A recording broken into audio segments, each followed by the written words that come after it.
Reforma o Revolución, de Rosa Luxemburgo. Narración por Terry Serafio. Segunda parte. 1. El desarrollo económico y el socialismo. La mayor conquista de la lucha de clases del proletariado ha sido el descubrimiento de que los cimientos para la realización del socialismo se encuentran en las relaciones económicas de la sociedad capitalista. De este modo, el socialismo ha dejado de ser un ideal anhelado por la humanidad durante milenios y se ha convertido en una necesidad histórica. Bernstein niega la existencia de estos presupuestos económicos del socialismo en la sociedad contemporánea y, al razonarlo, él mismo sigue una evolución interesante. Al comienzo, en Neue Zeit, se limitaba a negar la rapidez del proceso de concentración de la industria, apoyando su razonamiento en una comparación de datos estadísticos alemanes de 1882 y 1895. A fin de poder utilizar estos resultados para sus fines, tuvo que recurrir a procedimientos sumarios y mecánicos. Pero ni en el caso más favorable, con sus referencias a la persistencia de la mediana empresa, pudo Bernstein debilitar las bases del análisis marxista, porque éste no presupone para la realización del socialismo ni un ritmo determinado de concentración de la industria, es decir, un plazo concreto, ni, como ya hemos mostrado, una desaparición absoluta de los pequeños capitales, es decir, de la pequeña burguesía. Al continuar exponiendo su punto de vista, Bernstein nos surte en su libro de nuevas pruebas, como la estadística de las sociedades anónimas, cuyo fin es demostrar que la cantidad de propietarios de acciones aumenta constantemente, por lo que la clase capitalista no se reduce, sino que aumenta. Resulta asombroso comprobar que Bernstein desconoce su material y el poco provecho que le saca. Si Bernstein trataba de valerse de las sociedades anónimas para refutar la ley marxista del desarrollo industrial, debería haber recurrido a cifras totalmente distintas. Cualquiera que conozca la historia de las sociedades anónimas en Alemania sabe que el capital inicial medio de las mismas se halla en disminución casi constante. Así, antes de 1871, este capital importaba unos 10.8 millones de marcos. En 1871 solo eran 4.01 millones. En 1873, 3.8 millones. De 1883 a 1887, menos de 1 millón.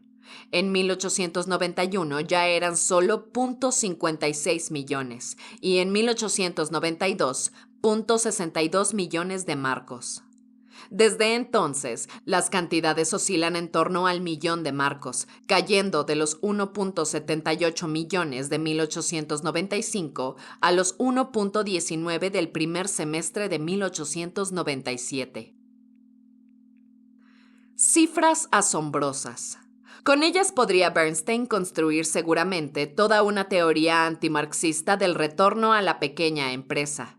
Solo que, en este caso, cualquiera podría contestarle. Si quiere usted demostrar algo con esa estadística, lo primero que tiene que hacer es probar que se refiere a las mismas ramas de la industria y que las pequeñas empresas sustituyen a las grandes, y no a empresas todavía más pequeñas, capitales individuales o talleres artesanales.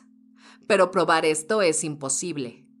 El aumento estadístico de sociedades anónimas medianas y pequeñas solamente puede explicarse por el hecho de que el capital por acciones continúa penetrando en nuevas ramas de la producción. ¿Y por qué? Si bien al principio únicamente un pequeño número de grandes empresas adoptaron la forma jurídica de sociedades anónimas, las empresas medianas e incluso las pequeñas la fueron adoptando gradualmente.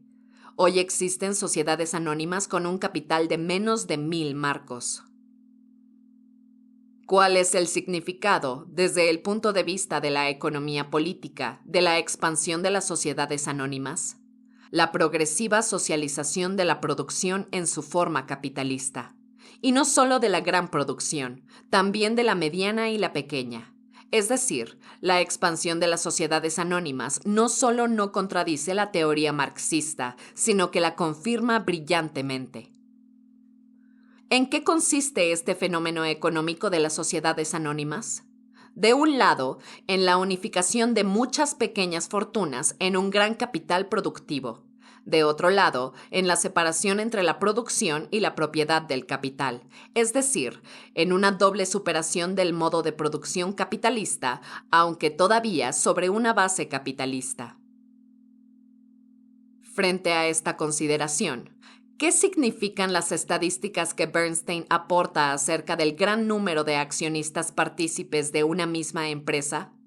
Significan que, en nuestros días, una empresa capitalista ya no pertenece a un capitalista individual, como antaño, sino a multitud de capitalistas, que, por lo tanto, el concepto económico de capitalista ya no se corresponde con un individuo aislado, que el actual capitalista industrial es una persona colectiva compuesta de cientos y hasta miles de personas físicas, que la propia categoría capitalista, incluso en el marco del capitalismo, se ha convertido en una categoría social, se ha socializado. ¿Cómo es posible que, a la vista de esto, Bernstein entienda el fenómeno de las sociedades anónimas exactamente al revés, como un fraccionamiento, en lugar de como una concentración de capital, y que vea una extensión de la propiedad capitalista donde Marx ve su supresión? Por un error muy simple de la economía vulgar.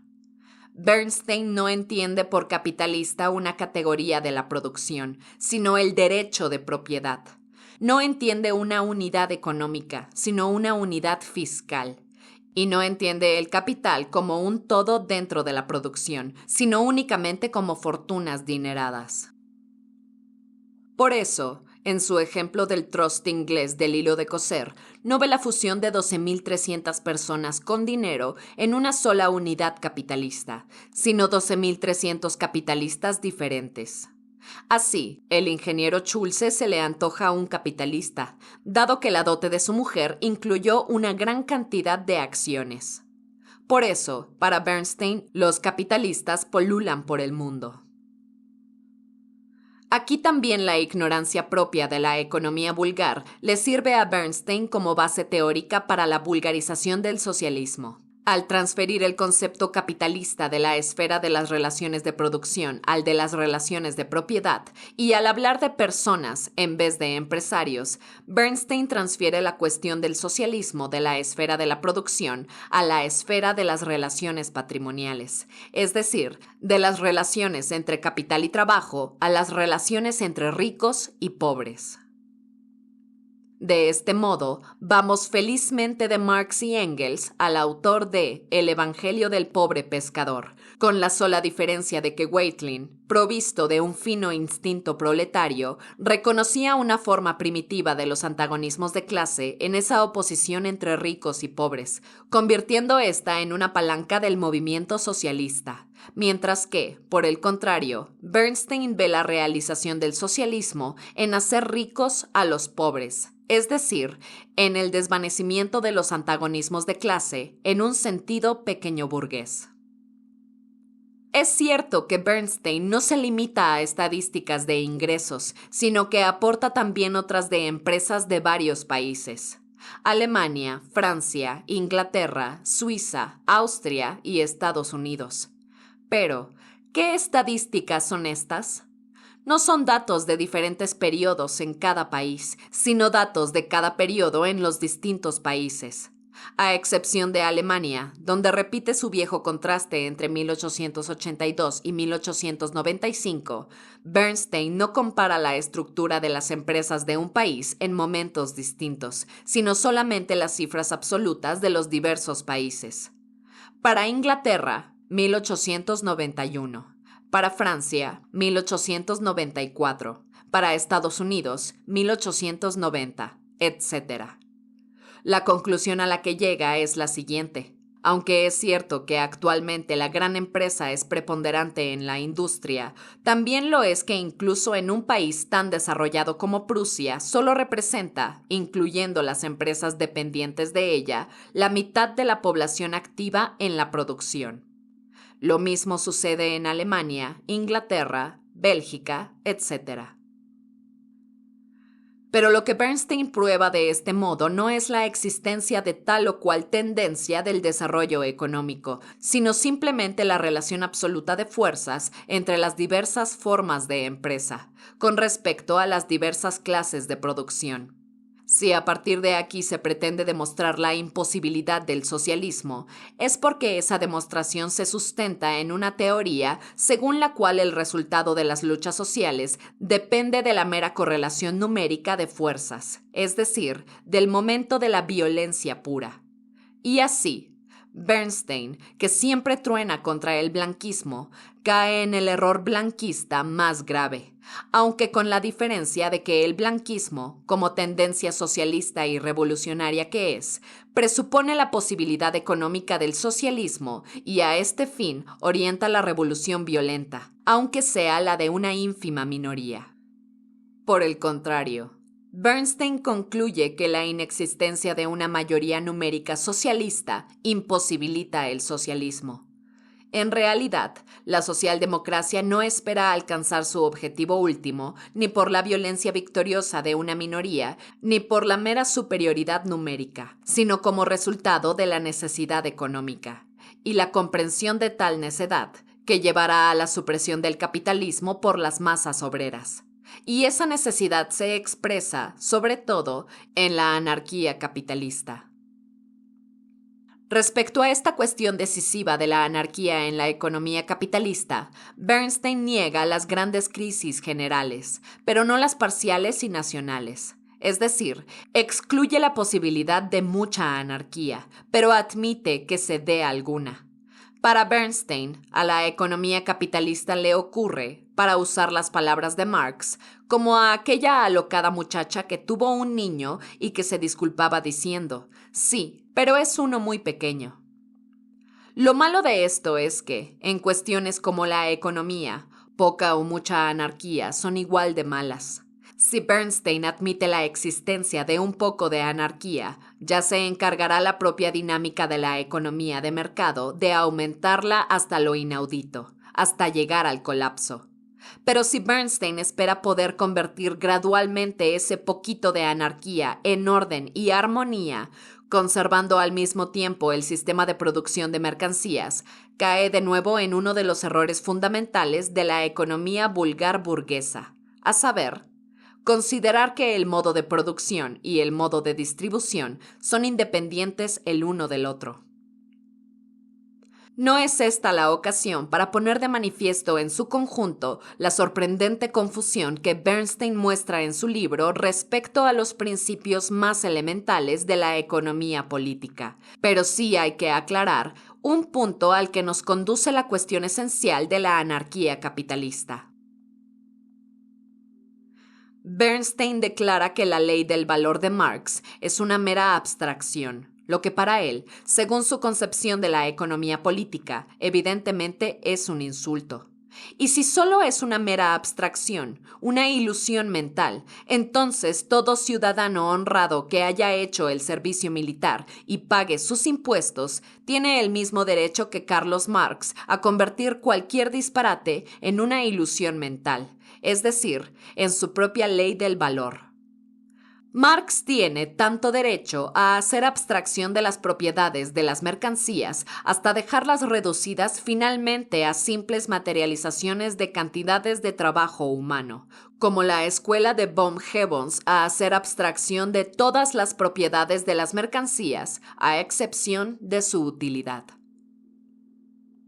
Es decir, para Bernstein, el trabajo socialmente necesario del marxismo y la utilidad abstracta de Menger son similares. Todo es mera abstracción. Bernstein olvida por completo que la abstracción de Marx no es una invención, sino un descubrimiento, que no existe en la cabeza de Marx, sino en la economía de mercado, que su existencia no es imaginaria, sino real y social, tan real que se puede cortar, unir, pesar e imprimir. En su forma más desarrollada, el trabajo humano abstracto descubierto por Marx no es otra cosa que el dinero. Este es precisamente uno de los más geniales descubrimientos económicos de Marx, mientras que para toda la economía burguesa, desde el primero de los mercantilistas hasta el último de los clásicos, la esencia mística del dinero sigue siendo un libro cerrado con 7 sellos. Frente a esto, la utilidad abstracta de la escuela de Bohm-Jevons sí es un hecho de una ilusión mental, o, mejor dicho, es un reflejo de la ignorancia, una estupidez de la que no puede hacerse responsable ni al capitalismo ni a ningún otro tipo de sociedad humana, sino solamente a la economía vulgar burguesa. Con esta ilusión mental en la cabeza, ya pueden estar Bernstein, Bohms, Jevons y toda la cofradía subjetiva 20 años frente al misterio del dinero, que no llegarán a otra conclusión que la que ya se sabe, y sin su ayuda, hasta el último tonto, que el dinero también es una cosa útil. Así pues, Bernstein ya no es capaz de entender la ley marxista del valor. Sin embargo, cualquiera que esté familiarizado con la doctrina económica marxista verá claro que sin la ley del valor, dicha doctrina resulta incomprensible. O para decirlo más concretamente, sin comprender la naturaleza de la mercancía y la de su intercambio, toda la economía capitalista y sus interrelaciones resultan un misterio. ¿Y cuál fue la llave mágica con la que Marx pudo acceder a los secretos de todos los fenómenos capitalistas que le permitió resolver, como en un juego, problemas que ni las más sobresalientes eminencias de la economía burguesa clásica, como Smith y Ricardo, llegaron a sospechar? Pues no fue otra que precisamente su concepción de toda la economía capitalista como una manifestación histórica, y no solo hacia atrás, como en el mejor de los casos podía llegar a reconocer la economía clásica, sino también hacia adelante, es decir, no solo en lo concerniente al pasado feudal, sino también en lo concerniente al futuro socialista. El secreto de la teoría marxista del valor, de su análisis del dinero, de su teoría del capital, de su teoría de la tasa de beneficio y consiguientemente del conjunto del sistema económico, reside en el carácter transitorio de la economía capitalista, es decir, en la inevitabilidad, y he aquí su reverso, de que su colapso conduzca al socialismo. Si Marx pudo descifrar los jeroglíficos de la economía capitalista, fue precisamente y únicamente porque se enfrentó a ellos desde un punto de vista socialista, es decir, desde una perspectiva histórica. Y precisamente también por abordar desde un punto de vista socialista el análisis de la sociedad burguesa, pudo asimismo fundamentar científicamente el socialismo.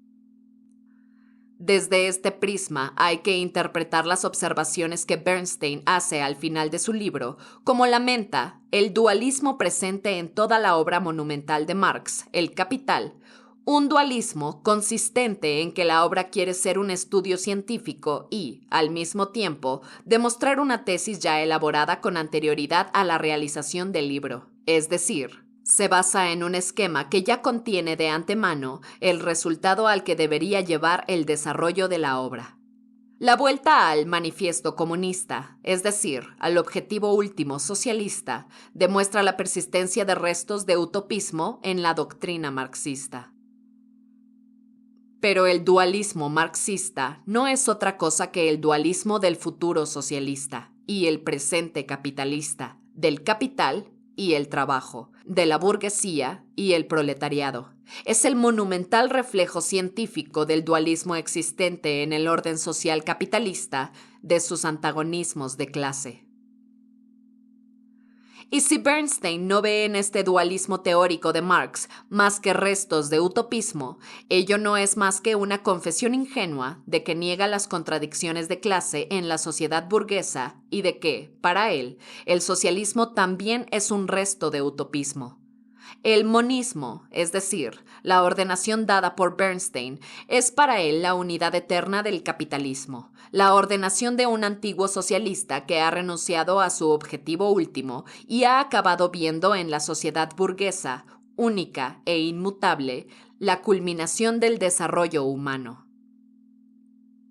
Al no ver en la estructura misma del capitalismo el desarrollo hacia el socialismo, Bernstein tiene que recurrir, a fin de salvar el programa socialista, siquiera sea en la forma, a una construcción idealista, ajena al desarrollo económico, para así poder convertir el socialismo, de una fase histórica concreta del desarrollo social, en un principio abstracto. A la vista de esto, el principio cooperativista, esa sutil quinta esencia del objetivo último socialista con la que Bernstein quiere adornar la economía capitalista, ya no aparece como una concesión de su teoría burguesa al futuro socialista de la sociedad, sino como una concesión al pasado socialista de Bernstein.